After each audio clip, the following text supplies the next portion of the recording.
નમસ્કાર, હું નીતિન પટેલ. તમે જોઈ રહ્યા છો સમાચાર મેં આગળ ન્યૂઝ. હવે જોઈએ આજના સમાચાર.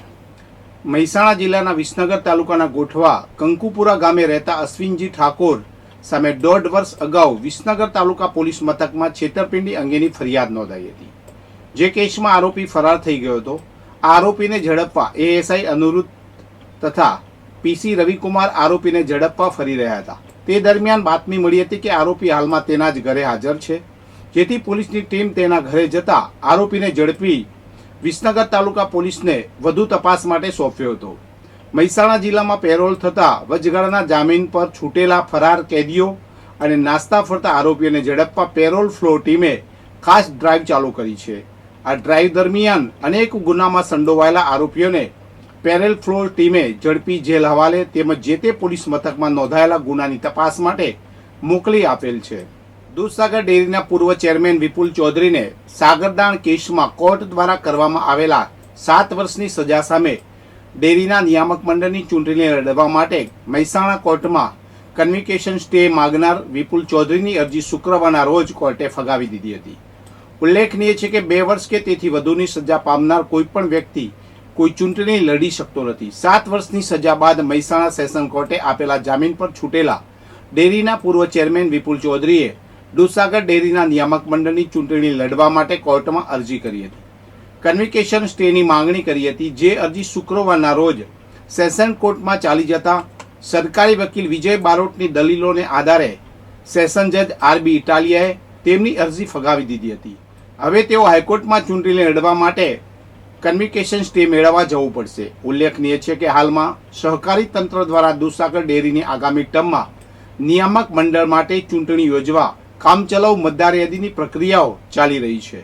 ગાંધીનગર લોકલ ક્રાઇમ બ્રાન્ચના પીઆઈ એચપી પરમારની ટીમ અડાલત પોલીસ મથકની હદ વિસ્તારમાં પેટ્રોલિંગ કરી રહી હતી. તે દરમિયાન બાતમી મળી હતી કે રાજસ્થાન પાર્સિંગનું એક Mahindra pickup Dalu RJ02 GB 6670 લસણના 24 કટ્ટાની નીચે વિદેશી દારૂ સંતાડીને ગાંધીનગર સરખેજ હાઈવે પરથી થોળ કડી તરફ જઈ રહ્યું છે. એલસીબીની ટીમ બાતમી આધારે તાત્કાલિક અડાલજ કેનાલ પાસે વોચ ગોઠવી દઈ બાતમીવાળા ડાલાની કાગડોળે રાહ જોઈ રહી હતી. દૂરથી ડાલુ આવતું જોઈને એલસીબી ટીમે હાથનો ઇશારો કરતા ડ્રાઈવર ઊભો રહી ગયો હતો.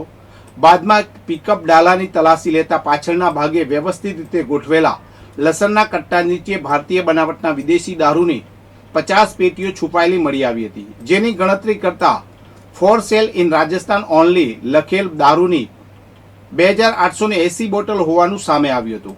પોલીસે ડ્રાઈવર રાહુલ રમેશચંદ્ર સોલંકી ઉંમર વર્ષ 27 અને ક્લીનર કુલદીપ શિવજી વ્યાસ ઉંમર વર્ષ 20 બંને રહેવાસી ઝાલાવાડ રાજસ્થાનની ધરપકડ કરી પૂછતાછ હાથ ધરી હતી.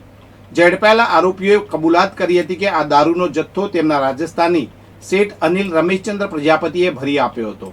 આ દારૂનો જથ્થો થોળ નજીક પહોંચીને શેઠે આપેલા નંબર પર ફોન કરવાથી એક ઈસમ ડિલિવરી લેવા આવવાનો હતો.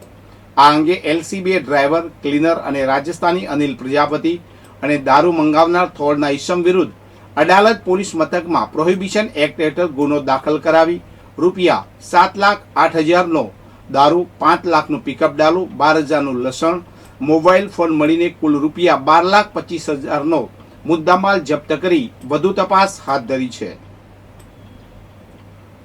સાંથલ કટોસન રોડ પર આઈસર ટ્રક અને એક્ટિવા વચ્ચે ગમખ્વાર અકસ્માત સર્જાયો હતો. આ ઘટનામાં એક્ટિવા સવાર દિનેશભાઈ બબીભાઈ ઓડનું ઘટના સ્થળે જ મોત નીપજ્યું હતું, જ્યારે અન્ય એક વ્યક્તિ મહેબૂબભાઈ સદીકભાઈ ગંભીર રીતે ઇજાગ્રસ્ત થયા હતા. તેમને તાત્કાલિક જોટાણા સિવિલ હોસ્પિટલમાં ખસેડવામાં આવ્યા હતા. મૃતક દિનેશભાઈ અને ઇજાગ્રસ્ત મહેબૂબભાઈ બંને બેચરાજીના રહેવાસી છે. તેઓ મહેસાણાના અંબાસણ ખાતે ઊંઝા તાલુકાના દાસજ ગામના ઇકબાલભાઈ ગાઝીબ ખાન ઓડની સાસરીમાં તેમના દીકરાની સગાઈની પૂછપરછ માટે આવ્યા હતા. કામ પતાવ્યા બાદ તેઓ સાંજે અંબાસણથી પોતાના ઘરે બેચરાજી જવા માટે એક્ટિવા પર નીકળ્યા હતા. સાંતલથી કટોસન રોડ પર ક્રિકેટના મેદાન સામે એક પૂરપાટ ઝડપે આવી રહેલા આઈસર ટ્રકના ચાલકે આગળ જઈ રહેલા એક્ટિવાને ટક્કર મારી હતી. અકસ્માત બાદ ઇકબાલભાઈને જાણ થતાં તેઓ ઘટના સ્થળે પહોંચ્યા હતા, જ્યાં દિનેશભાઈ મૃત હાલતમાં મળી આવ્યા હતા અને મહેબૂબભાઈને હોસ્પિટલ લઈ જવાયા હતા. આ ઘટના અંગે ઇકબાલભાઈ ગાઝીબ ખાન ઓડે સાંથલ પોલીસ સ્ટેશનમાં ફરિયાદ નોંધાવી છે. પોલીસે ફરિયાદને આધારે અકસ્માત સર્જીને નાસી ગયેલા ટ્રક ચાલક સામે ગુનો દાખલ કરીને કાયદેસરની કાર્યવાહી હાથ ધરી છે. ઉનાવા પોલીસ ગુજરાત નશાબંધી અધિનિયમ હેઠળ નોંધાયેલા ગુનામાં નાસ્તા ફરતા રાજસ્થાનના એક આરોપીને ઝડપી પાડ્યો છે. આ કાર્યવાહી ઉનાવા એસઆર પેટ્રોલ પંપ નજીક હાઈવે પર રોડ પર કરવામાં આવી હતી. ઝડપાયેલા આરોપીનું નામ અગરામભાઈ ઓબાજી ભાવજી રેબારી, ઉંમર વર્ષ 51 છે, જે રાજસ્થાનના સિરોહી જિલ્લાના આબુરોડ તાલુકાના ચંદ્રાવતી પોલીસ સ્ટેશન વિસ્તારના રેબારીવાસનો રહેવાસી છે. તેની સામે ઉનાવા પોલીસ સ્ટેશનમાં ગુજરાત નશાબંધી અધિનિયમ 1949 અને ગુજરાત નશાબંધી સુધારા અધિનિયમ 2017ની કલમ 65A, E, 81, 98B, 116B મુજબ ગુનો નોંધાયેલો હતો. Police sub inspector K O. રબારીના સુપરવિઝન હેઠળ ઉનાવા પોલીસ સ્ટાફના માણસો ઉનાવા પોલીસ સ્ટેશન વિસ્તારમાં પેટ્રોલિંગ કરી રહ્યા હતા. તે દરમિયાન assistant police constable Dhavalkumar Pratapbhai buckle number 1409 ને ખાનગી રાહે બાતમી મળી હતી કે ઉપરોક્ત ગુનાનો નાસ્તો ફરતો આરોપી અગરામભાઈ રેબારી હાલમાં ઉનાવા એસઆર પેટ્રોલ પંપની બાજુમાં આવેલ રોડ પર હાજર છે. આ બાતમીને આધારે પોલીસે સ્થળ પર જઈ તપાસ કરતા આરોપી મળી આવ્યો હતો. પૂછપરછ દરમિયાન તેણે ગુનો આચરાની કબૂલાત કરી હતી. આરોપીની અંગઝડતી કરતા કોઈ શંકાસ્પદ વસ્તુ મળી ન હતી. પોલીસે રાજ્ય બહારના આ નાસ્તા ફરતા આરોપીની ધરપકડ કરી કાયદેસરની કાર્યવાહી હાથ ધરી છે અને વધુ તપાસ ચાલી રહી છે. સાબરકાંઠા જિલ્લાના હિંમતનગરમાં આવતીકાલે 9 નવેમ્બર 2025ના રોજ હિંમતનગર 1 સબસ્ટેશનમાં જરૂરી સમારકામના કારણે 8 કલાક વીજ પુરવઠો બંધ રહેશે. યુજીવીસીએલ દ્વારા આ અંગેની જાણકારી આપવામાં આવી છે. યુજીવીસીએલ દ્વારા જણાવ્યા મુજબ 9 નવેમ્બર 2025 રવિવારના રોજ સવારે 8 થી સાંજે 16 કલાક સુધી વીજ પુરવઠો બંધ રહેશે. આ સમય દરમિયાન હિંમતનગર 1 સબસ્ટેશનમાંથી નીકળતા નિકુંજ, ગોકુલનગર, ગાયત્રી મંદિર, મોતીપુરા, અલકાપુરી, મહાવીરનગર, એસ્ટ્રોન, હાજીપુરા, હિંમતનગર, દુર્ગા બજાર, રાજતીર્થ, મહાકાલી મંદિર, અતિથિ મેડિકલ અને આપા સહિતના તમામ ફીડરોનો પાવર સપ્લાય બંધ રહેશે.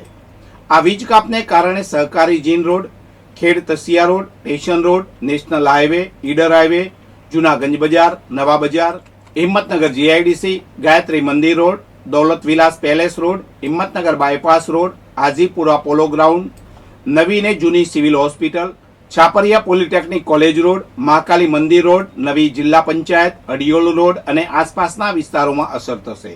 આ ઉપરાંત હાપા, કાટવાડ, તાજીપુરી, પોલોચપુર અને કુડોલ ગામમાં પણ વીજ પુરવઠો બંધ રહેશે. સમારકામ પૂર્ણ થયા બાદ કોઈપણ પૂર્વ સૂચના વિના વીજ પુરવઠો પુનઃ સ્થાપિત કરવામાં આવશે. આ માહિતી હિંમતનગર યુજીવીસીએલ કચેરી દ્વારા જાહેર કરવામાં આવી છે. વધુ સમાચાર માટે જોતા રહો સમાચાર મેં આગે ન્યૂઝ. નમસ્કાર.